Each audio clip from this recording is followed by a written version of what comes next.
Então, sou o professor Sérgio Tchaikovsky, eu tenho 37 anos, eu trabalho aqui na Universidade de Positivo no curso de Publicidade e no curso de Nutrição. Então, a minha formação é Publicidade e Direito, eu fiz algumas especializações lá, Marketing, Sociologia Política, Filosofia e Psicanálise.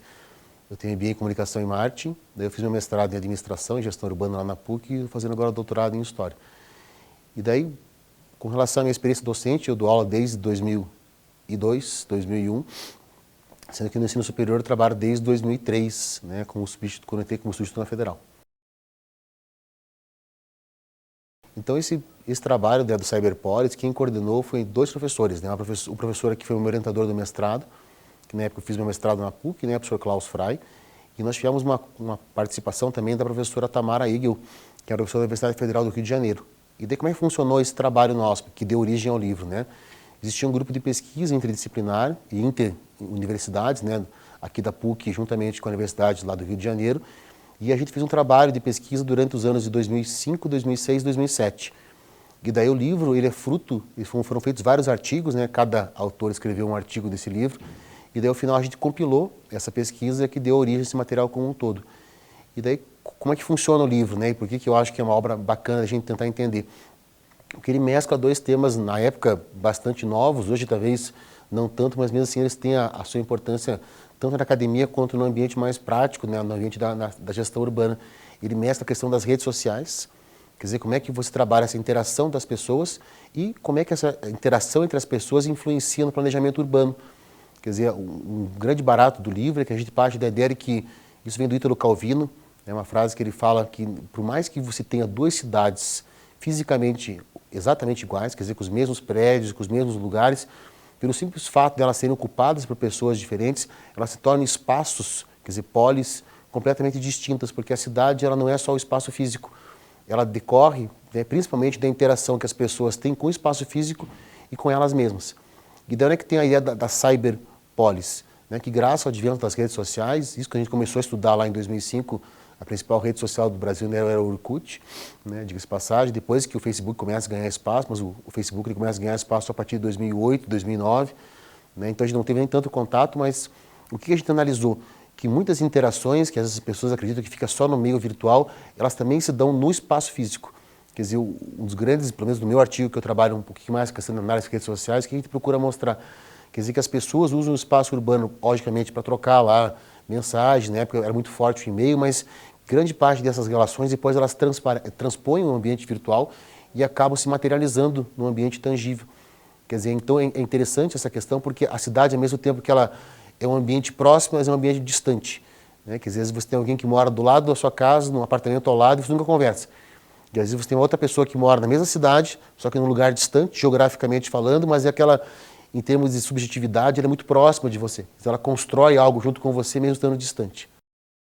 Então nós tínhamos esse grupo de pesquisa, né? Esse grupo de pesquisa inicialmente ele tinha um patrocínio, né?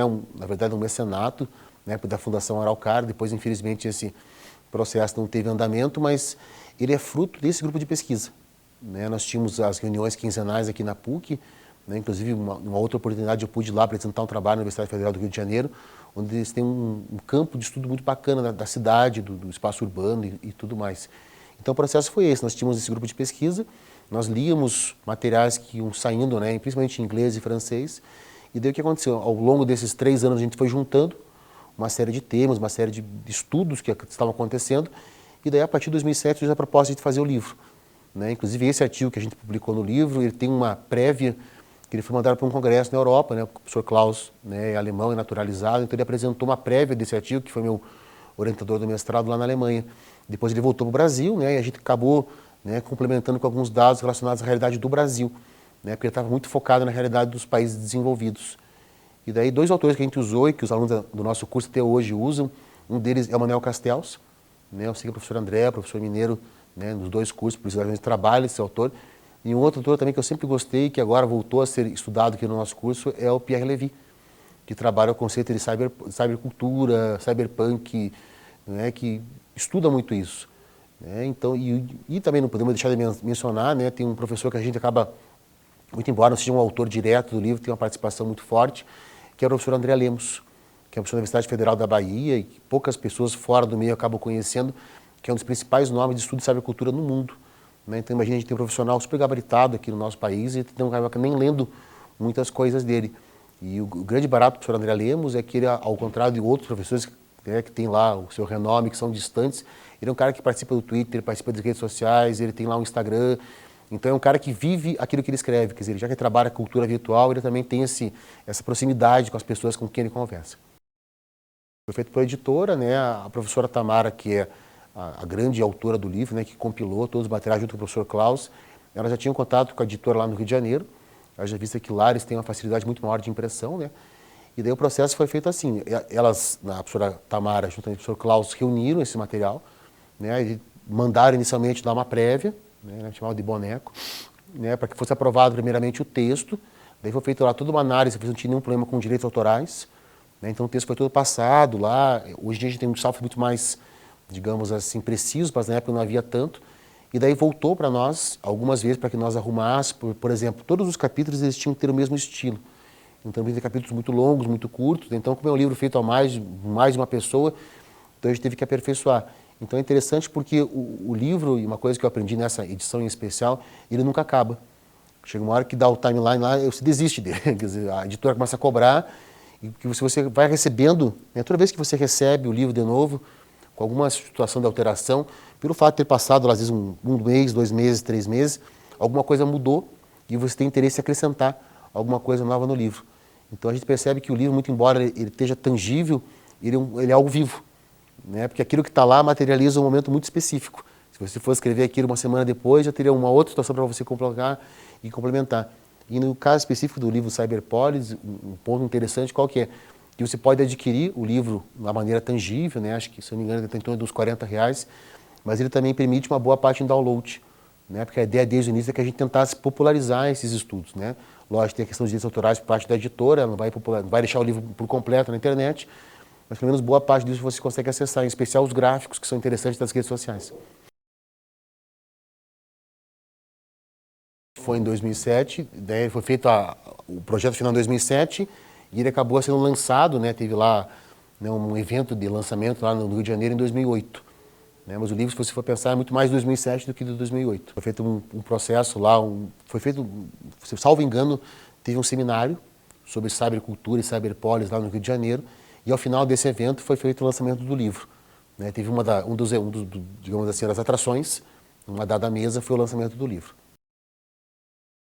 Tem um outro material que eu particularmente gosto bastante, só que ele vem muito mais da minha dissertação de mestrado, que é do professor Rubens Lira, da Universidade Federal do Pará, que estuda a violência no Brasil. Né? Quando eu fiz meu mestrado, eu estudei a questão da importância dos conselhos comunitários para tentar minimizar os problemas da violência. E meu objeto de estudo foi Curitiba. Né? E eu faço uma crítica à questão do marketing urbano. Né? Porque Curitiba, de um primeiro momento, até os anos 90, utilizou o marketing urbano de maneira muito inteligente. Né? A cidade que até então era considerada uma capital secundária do Brasil acabou ganhando o espaço que ela tem hoje. Só que o que acontece? Né, pelo fato de você ter divulgado a cidade em excesso e vendido só o lado bonito da cidade, a cidade hoje, um dos problemas que nós temos hoje, em especial a questão da violência, decorrem disso. Né? Quer dizer, você supervalorizou um produto, criou uma expectativa muito grande, que aqui era a capital do primeiro mundo, que aqui não tinha pobres e tudo mais. E uma população que muitas vezes não tinha condição de morar aqui, acabou migrando para a cidade em busca desses pretensos empregos. Eu comecei ano passado a escrever um livro, esse ano vai ser um livro Eu e Minha Irmã, sobre eventos. Né? E a gente percebe que agora já, né, seria lá minha quarta obra, quinta obra, todas em conto. Eu nunca escrevi um livro sozinho. E é interessante porque livro após livro você vai amadurecendo. E você vai vendo o quanto que é complexo escrever um livro, né? Porque a grande dificuldade que eu vejo, e isso, para quem estiver me assistindo depois, caso um dia tenha vontade, aprendi isso só fazendo o livro mesmo em prática, é um cronograma. Né? Porque se você não cria um cronograma, por mais que você se esforce, por mais que você queira, é muito complicado. Né? Então, o que eu fiz? Por exemplo, esse livro agora vai sair esse ano, agora no segundo semestre. Uma boa parte dele eu fiz nas férias, né? Nas férias de janeiro, nas férias de fevereiro lá. Então, o que eu tive que fazer? Eu tive que montar um cronograma para me policiar. Do tipo, você vai acordar todos os dias, tal horário, ao invés de ficar em casa, eu vim aqui para a Praxis, fiquei em boa parte de janeiro aqui na agência, porque daí você tem que ter um espaço para você se dedicar a isso. Eu admiro muitas pessoas que conseguem escrever em casa, na praia. Eu, infelizmente, não tenho essa disciplina mental. Se eu ficar em casa, eu quero fazer tudo menos escrever o livro. Então, a primeira situação é essa, quer dizer, você tem que montar um cronograma. Sabe? A editora passa, na verdade, um cronograma para você. Você tem que ir mandando os capítulos, eles vão sendo aprovados. de tal sorte que ao final lá do prazo que você havia combinado, o livro tem que estar pronto. E é muito mais um processo, digamos assim, técnico do que propriamente de criatividade, isso que eu vejo também. Quer dizer, as pessoas às vezes pensam assim, para ter um livro tem que ter uma boa ideia, ou tem que ter estudado muito. Não que desmerecendo isso, mas é muito mais uma questão de você planejar a organização dele. Quer dizer, é um processo de planejamento estratégico. Do tipo, vou pegar um determinado... Como a gente faz monografia, TCC. Então, vou pegar os fichamentos de leitura. Então, durante 2 semanas, eu vou só compilar fichamentos de leitura. Eu deixo tudo prontinho numa pasta. Daí, a partir do dia tal, eu vou começar a escrever o primeiro capítulo. O que vai ter no primeiro capítulo? São os tópicos que eu já havia previamente combinado com a editora.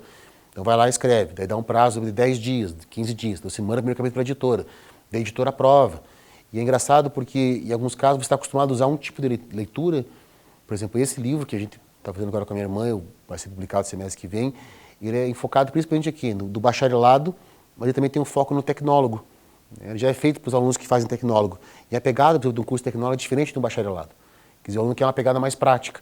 Então, às vezes, você começa a se empolgar um pouco mais na teoria de como é que faz um evento, e daí o cara da editora que está um pouquinho mais acostumado fala assim, olha, esse capítulo está bacana, só que seria interessante o professor, lá na medida do possível, colocar cases mais práticos, ou colocar uma situação que o cara vai enfrentar no dia a dia, ou o contrário. Agora, esse capítulo está muito prático, então falta um pouco mais de teoria. Então, é um processo contínuo, é como se você fosse lapidar um diamante.